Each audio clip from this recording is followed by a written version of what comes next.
welcome you all. So today we are going to study a new lecture, lecture 1 on module 3, which is on gas transfer and air stripping process, which is basically used for removal of ammonical nitrogen from industrial wastewater. If we see, there are number of industries like fertilizer industries, like coke oven plants, iron and steel industries. So there are many industries where this ammonical nitrogen is present in their wastewater. For removal of this ammonical nitrogen, we use a process called air stripping process. So this we will be discussing under this lecture. So under this, what we have covered is the basic introduction, the concept, the mechanism of air stripping process.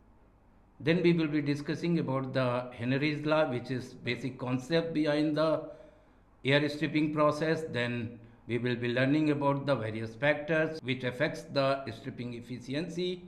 And then we will be finally looking into the various design approaches for design of air stripping tower. So here we will be learning about the equilibrium approach, then we will be also learning about the dynamic approach, and then we will be also looking about the mass balance analysis, which is basically used to evaluate various design parameters which are used in design of air stripping towers, like the gas to liquid ratio, the height of the tower, the type of the packing materials we use, and the type of flow pattern. So all these aspects we will be looking at mass balance analysis, how this mass balance analysis are used, and this will be followed by taking some design examples which will illustrate about the procedures to design a ammonia stripping tower. So this air stripping, the process of transfer or stripping out of dissolved gases, various types of volatile organic compounds which are present into the wastewater. So this is the transfer of these dissolved gases and the VOCs from liquid phase to gaseous phase, and this is essentially carried out by blowing the air in the form of bubbles through the wastewater, which basically trickles from top of a stripping tower through a packing media, which convert them in liquid droplets. So this liquid droplets basically increases the surface area of the contact between the liquid and gaseous interface and resulting into increased contact surface area. So when this wastewater comes in contact with this blowing air, so these dissolved gases and substances, they are stripped out and get transferred from liquid to gaseous phase. So in this process, air is basically used as a gas media to strip out of the dissolved gases and volatile organic compounds present into the wastewater. So stripping tower, which is mostly used in the industries for stripping out ammonia from industrial wastewater, is a very good example for this process. So in this process, what happened basically, the ammonia, if we see, this is present in the wastewater in the form of ammonical nitrogen. So if we increase the pH of the wastewater, this ammonia nitrogen can be directly converted into the ammonia nitrogen, and this ammonia nitrogen can be stripped out along with the air. So for this process to occur, the required pH, that is the maximum stripping, occurs basically at a pH of 11. So in this process, whatever the ammonical nitrogen is present in the wastewater in the liquid phase, using the air as a stripping media, we can convert this ammonical nitrogen from dissolved to vapor phase, and that is in the form of ammonical nitrogen and can be removed from the liquid phase. So thus the wastewater, which was earlier containing the ammonical nitrogen, after this air stripping process, that is get removed from the ammonical nitrogen. So now we will be learning about the Henry's law, which is the basic concept behind air stripping process and which is used for removal of these dissolved gases. So as per the law, if we see, the equilibrium concentration of gas dissolved in a liquid is a function of type of gas, and the partial pressure of that gas which is in contact with that liquid. So if we mathematically write this law, so this is the equation which describes the Henry's law. According to this, Pg is equal to H divided by Pt into Xg, where this Pg basically indicates the mole fraction of the gas in the air, which is in the form of number of moles of that gas per mole of air, and Xg, which is the mole fraction of the gas in the liquid. The unit, if we see, that is in the moles of gas which is present in per mole of water. Then is the Henry's law constant H. Unit, if we see, this is the in the form of ATM, moles of H2O per moles of air. So this is the unit for this Henry's law constant, and then this Pt is the total atmospheric pressure, so which is equal to 1 atmospheric pressure. So that is 1 atm for air if we use as a stripping media. So now Xg, basically that is the mole fraction of the dissolved gases in the liquid phase. So how we can find out? This is the formula to calculate this mole fraction of dissolved gases which are present in the liquid phase, which is equal to number of moles of gas divided by number of moles of gas plus number of moles of water. So this is how this equation is used to determine the equilibrium concentration of dissolved gases in water and gaseous phase. So this equation can be also reduced in the following form. If we put this Pt equal to 1 atmospheric pressure, so this Pg will be equal to H into Xg. So this Henry's law basically states the equilibrium concentration of the dissolved gases or VOCs in water and vapor phases. So accordingly we can find out when the equilibrium is achieved in the stripping tower, how this dissolved gases, they are transferred from the liquid phase, means wastewater, to the air, which is the stripping media used for stripping out of the dissolved gases. So from Henry's law we conclude that the liquid phase concentration and the gaseous phase concentration of the dissolved pollutants, that depends upon this H value. So let us discuss about the H values, how it depends upon the various factors. So this constant, basically this depends upon the many factors like this type of the gases, temperature, and the nature of the liquid. If we see, like the gases which are readily strippable like toluene, benzene, vinyl chloride, but there are some gases which are less strippable like ammonical nitrogen. So some of the gases which are hardly strippable. So this H value depends very much on the type of the gases.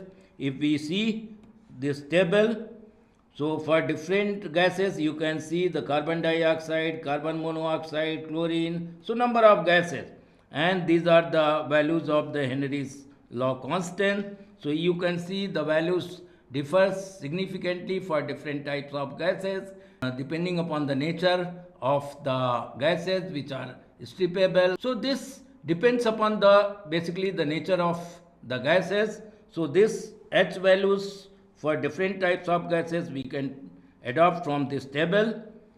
And then temperature, if we see, temperature is another important aspect, because this H value greatly depends upon the temperature, and the relationship of this H value with the temperature we can see. This is log of base 10 of H, this is Henry's law constant, is equal to minus A divided by T plus B, where A and B, they are basically the empirical constant, where this T is the temperature expressed in Kelvin. So here if we see the equation, this H value basically is inversely proportional to the temperature. So if we increase the temperature, so what will happen? This factor will be reduced, and if this factor is reduced, this is negative. It means with increase in the temperature, there will be increase in the value of H. So this H value basically indicates the degree of stripping that may take place for a particular gas. So here if we see with the increase in temperature, the H value increases and stripping efficiency of different gases will also increase with increase in the temperature. So for this coefficient, if we can see A and B, these are the coefficient which can be taken from this table, and after substituting the values for temperature and these coefficients, we can find out this H value for different temperature. So this is how we can use this Henry's law constant for different temperature.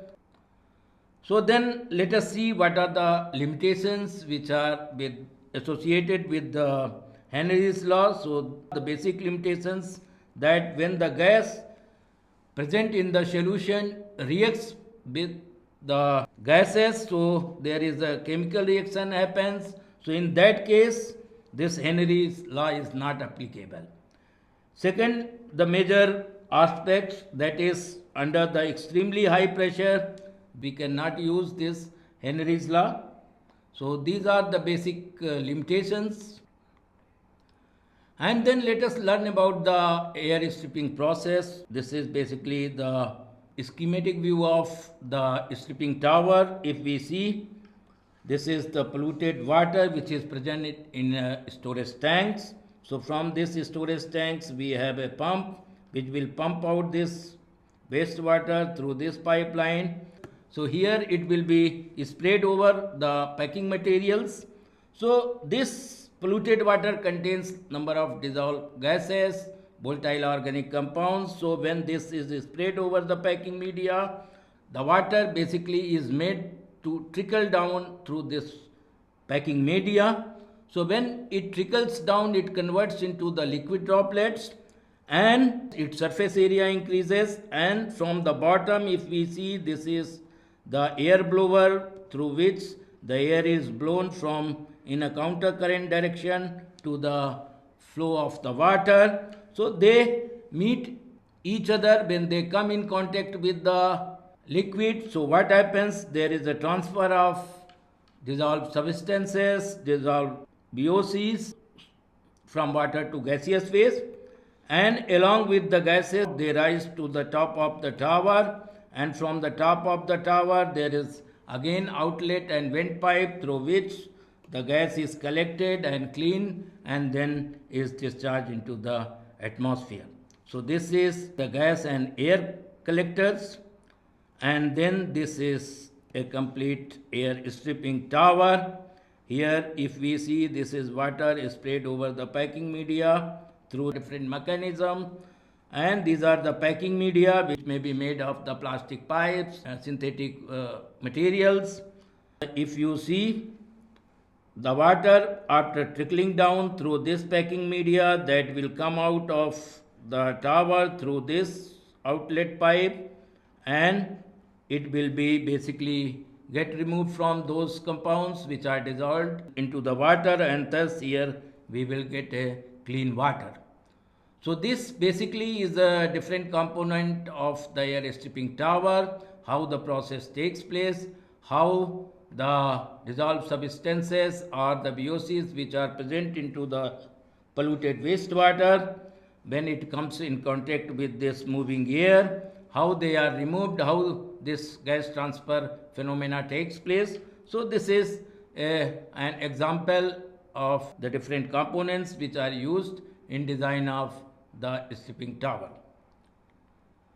So then let us look into the applications of this air stripping process. So as we have discussed, there are various dissolved gases like ammonia, H2S and VOCs which are present into the municipal and industrial wastewater. So for removal of these dissolved gases from liquid phase to air phase, stripping process is used, and then also it is used for removal of VOCs which are basically found in the groundwater into the refineries area, where this groundwater gets contaminated through the leaking of underground storage tanks, through the spillage, improper disposal practices which are adopted in various refineries. So these are the two major applications. One is for removal of VOCs and another is for removal of dissolved gases presented to the wastewater. So then look into the various factors which basically affects the process of stripping. So one among the important factors is the characteristics of the compounds which need to be stripped out. So there are compounds which are having the Henry's law constant more than 500. So if the Henry's law constant of these substances are more than 500, so it means they are readily strippable and they can be easily removed from liquid to gaseous phase using this air stripping process. So this type of compounds like benzene, toluene, vinyl chloride, they are very readily strippable. So these air stripping towers are very effective for removal of these compounds from the wastewater. Similarly, the compounds which are having the Henry's law constant in between 0.1 to 500, they are less strippable, and these compounds basically comes like ammonical nitrogen. You can see here in this table there are H values like for ammonia, then we have similarly less than 500 for hydrogen sulfide, similarly for sulfur dioxide. So these are the compounds which are basically having very less Henry's law constant, less than 500, but they can also be removed to a greater extent by using this air stripping process. Then there are also compounds which are having the Henry's law constant less than 1 atm. So these compounds, they are basically not strippable. These are the compounds like acetones, methyl ethyl ketones. So these types of compounds are hardly strippable. Hence this air stripping process that is not suitable for stripping out of these types of compounds. So this is basically the effects of the nature of the compounds, nature of the gases which need to be stripped off.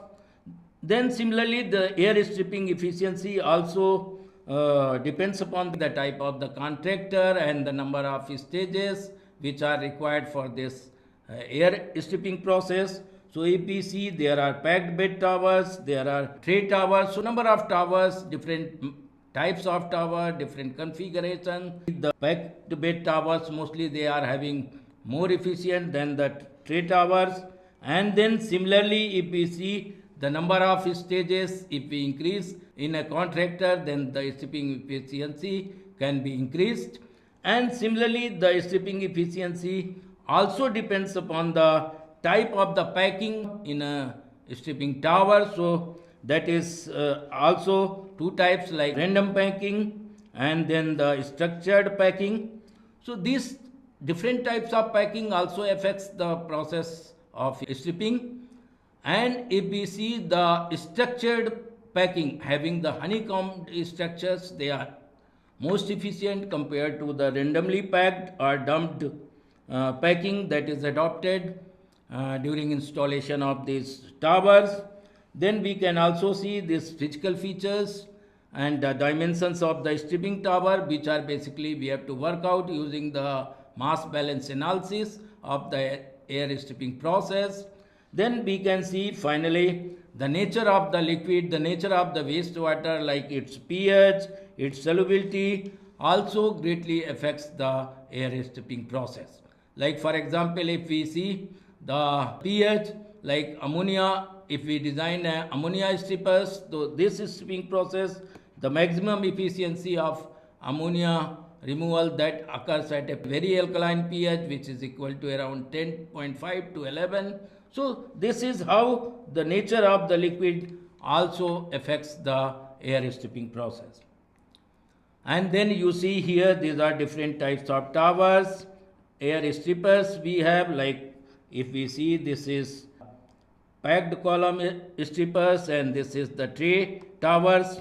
Basically, if we say there are a number of trays provided, here we can see there is packing media, they are packed into the columns. Then there are liquid sprays, arrangements are made, mist eliminators are there, and these are the gas outlets, and this is outlet for the liquid, and this is the inlet for the air. So these are like different packing arrangement and different types of towers we used in the air stripping process. These are the different types of rings or saddles we use as a packing materials.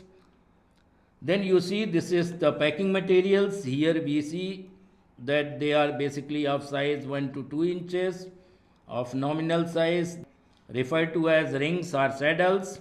And if we see the type of packing, this is basically two types, that is dumped packing, where this media they are randomly packed, and this type of packing does not have more efficient stripping process, whereas there are the structured packing like honeycomb shape. See, this is honeycomb shape. These are the like random packing materials used. So structured packing and this dumped packing media, if we see, the difference in their characteristic is basically to convert the liquid into the droplets, so that the contact surface area between the liquid and the gas phase gets increased. So depending upon the packing material and its type of packing, the process and efficiency of the air stripping gets affected. And then similarly, this is another important aspect, that is the flow pattern in the air stripping towers. If we see that in this flow pattern, which is three types, the one, if we say, that is counter current flow, this is concurrent flow, and then this is cross current flow. So in counter current flow, what happens? Water moves from top to down, whereas air moves from down to upward. So movement of liquid and water is in opposite direction, whereas in the case of concurrent flow, both the air and water they are moving in the same directions, while in this cross current flow the air is moving in this way and perpendicular to this water is flowing. So this type of arrangement we say that is cross current flow, and where the both the direction of liquid and air flow is in the same direction, so that type of flow we say concurrent flow. And similarly, in case of counter current flow, the flow of water and air that takes place in the opposite directions. So in terms of efficiency, we see this counter current flow arrangement gives maximum efficiency compared to this concurrent flow and the cross flow. This may be due to the increased contact surface area of dissolved substances with the air. That happens more efficient in case of this counter current flow compared to this concurrent and cross flow. Then let us discuss about the design approaches. So there are various design approaches we adopt. One is equilibrium approach and another is dynamic approach. Equilibrium approach, if we see, that is mostly used to define the performance efficiency of stripping tower, whereas the dynamic approach, that is also used to estimate the required packing volume, the height of the towers and the type of packing. So all these aspects that is covered under this dynamic approach, where equilibrium approach that is used mostly for finding out the amount of air required for a stripping process. So these two approaches we will be studying one by one. So this both basically are based on the mass balance concept. So let us discuss about the equilibrium approach that is used for design of air stripping tower. So in this, if we see, this is a stripping tower, here this is the packing materials. So here this is the liquid is flowing. This red color shows the flow of liquid, whereas the green color that shows the flow of gases. So here if we see, the liquid is flowing from top to bottom. So this is flowing at a rate of say L, that is the rate of flow of liquid, whereas this air, if we see, that is flowing from bottom to top. So let us assume this is the flow of liquid and G is the flow of any gases used in the stripping process. And let's see, this is the liquid phase concentration of that dissolved gases. So this is represented by Cl, whereas the gaseous phase concentration of that dissolved substances is represented by Cg, and these 1 and 2 suffix, they represent top and bottom. So this is the concentration of dissolved substances in the liquid at the top, whereas Cl2, that is the concentration of the dissolved substances or VOCs in the liquid coming out from the bottom of the tower.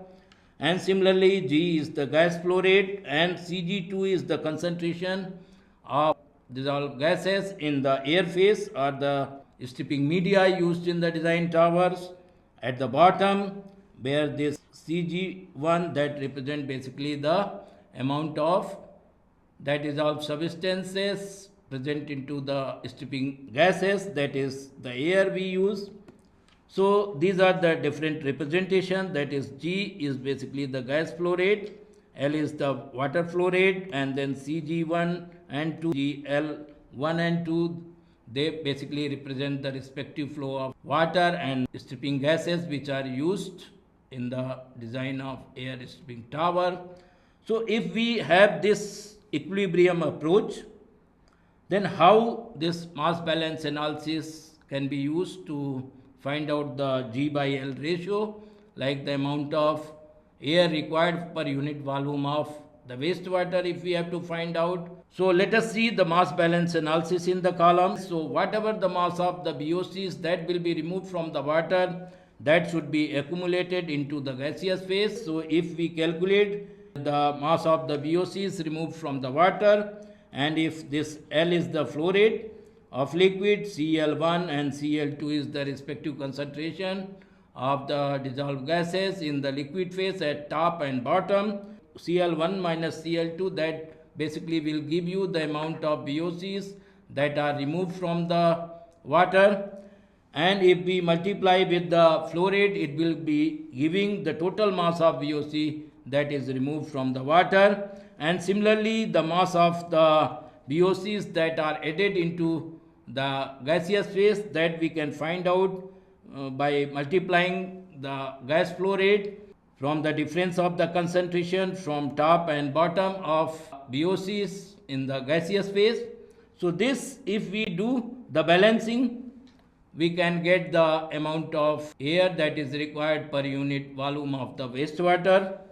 So here if we see, normally the Cg2, which is the concentration of gas at the inlet or at the bottom of the stripping tower, normally the air what we select, that has a generally having zero concentration of the dissolved VOCs, which is normally taken as a stripping media. So if we assume this Cg2 that is 0, then we can write this equal to 0 in this equation. And similarly, if the equilibrium is achieved at every point of the tower, then we can say there is a Henry's law is applicable, and accordingly gaseous phase concentration of the VOCs in the liquid and the gases can be related using this equation number 2.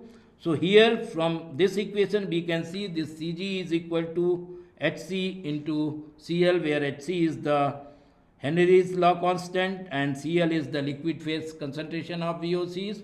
So in this equation, if we find out the Cg1, which is the amount of VOCs that will be accumulated in the gaseous phase, that will be equal to Cg1, that will be equal to Hc into Cl1, where L1 is the liquid phase concentration of the pollutant at the top of the column. So by substituting this value of Cg1 into this basic equation number 1 and the value of Cg2 equal to 0, what we will be getting this equation, that is equal to L into Cl1 minus Cl2, that will be equal to G into Hc into Cl1. So here if we see, this is the replacement of Cg1. So from this again, if we solve this equation 4 for G by L, So this G by L will be equal to Cl1 minus Cl2. This will get transferred here. So we will have this equation that G by L, that will be equal to Cl1 minus Cl2 divided by Cl1, and this Hc will be transferred there, so this will be equal to 1 by Hc. So this final equation, that will be equal to G by L, that is equal to Cl1 minus Cl2 divided by Cl1 into 1 by Hc. And now again, if we presume that the Cl2, which is the liquid phase concentration at the bottom of the tower, so if there is a complete removal of VOCs, so this Cl2 value, that will be also, we can assume, equal to 0. And for that condition, if we again put this Cl2 in this equation, what we will get, this G by L, that will be basically equal to inverse of Henry's law constant. So this is basically an equation that can be used to find out the amount of stripping media that is required per unit volume of the wastewater, and which will be equal to inverse of the Henry's law constant. So using this equation, we can assess the performance efficiency of the column also. We have Cl1 value, we have Cl2 value, and then this percentage stripping also we can calculate, and what we call that the stripping efficiency, that Cl1 minus Cl2 divided by Cl1 into 100. So using this, we can also get the stripping efficiency of the stripping column. So let us take an example to illustrate how this Henry's law is applicable to determine the saturation concentration of oxygen in water, to see how this equation is used to find out the concentration in the liquid phase and the gaseous phase, how this equilibrium exists between the gases and the liquid medium. So here, if we see that as per Henry's law, we can say this is the basic equation, which is Pg is equal to H by Pt into Cg, and using this equation, what we have to find out the saturation concentration of oxygen at 20 degrees centigrade at an air pressure of 1 atm. So here, if we find from this equation the value of Cg, this will be equal to Pg into Pt. This Pt will get transferred and H will be in the denominator, so we will get this equation. So now we know this H value for oxygen at 20 degrees centigrade, that we take it from the table, which is equal to 4.1 into 10 raised to the power 4 atm into number of moles of H2O divided by moles of air. And then we also know this oxygen, which is present in the atmosphere, that is equal to 21% by volume. So we know basically this Pg is equal to 0.21, which is equal to number of moles divided by moles of air. So this is 21%. So Pg value we know, and this H value also we know, and then Pt value we can take equal to 1 atmosphere. So we can directly find out what will be the Cg value. So after substituting this value in this equation, we get this Cg is equal to, this is the Pg 0.21, this is the Pt 1 atmosphere, and then this is the value of Henry's law constant. If we put, we get equal to 5.11 into 10 raised to the power minus 6 moles of oxygen per mole of air. So now we need to express the concentration of oxygen in the liquid in terms of milligram per liter. So we have to convert this molar fraction of oxygen and molar fraction of H2O in their appropriate units. So if we see, that is 1 liter of water, if we take, having equal to 1000 gram. So molecular weight of H2O, which is equal to, if we take this H2O, so this will be 1 into 2 plus 16, so it will be 18. So it will have 18 gram. So in 1 liter, how much number of moles will be there? So we can divide this molecular weight to the total weight of water having 1 liter volume. So this will be number of moles of H2O in 1 liter of water. So now 1 mole will have how much of volume? So if we find out 1 mole of H2O, it have a volume equal to 1 divided by this 55.6 moles of H2O. So we get the volume of 1 mole of H2O. So in this equation, if we write, this is the volume of 1 mole of H2O in terms of liter, and then this is the mole of oxygen. So here if we put into this equation, we'll get the value of Cg, which is equal to this 5.11 into 10 raised to the power 6, and then this number of moles we have converted in terms of its weight units, means per mole equal to having 32 grams, and then this is volume of 1 mole of H2O. So from here we get saturation concentration of dissolved oxygen into the water, which is equal to 9.09. So this is how we can use this concept, the Henry's law, for determining the saturation concentration, equilibrium concentration of any dissolved gases into the water and the gaseous phase. And then these are the references we have to use, which is basically the Metcalfe-Eddy, where this process is described in details. So here we have to refer this wastewater engineering by Metcalfe-Eddy. So today what we have learned in this lecture is like the air stripping process, the various factors which affects the air stripping process, then the Henry's law, how to find out Henry's law constant, what are the different factors where on which this H value depends, and then we have also learned the design approach for a stripping tower, basically the equilibrium approach and then the dynamic approach. So in the next lecture we will be going through details of the dynamic process, dynamic approach, which are used for designing of a ammonia stripper tower, air stripping process. So thank you.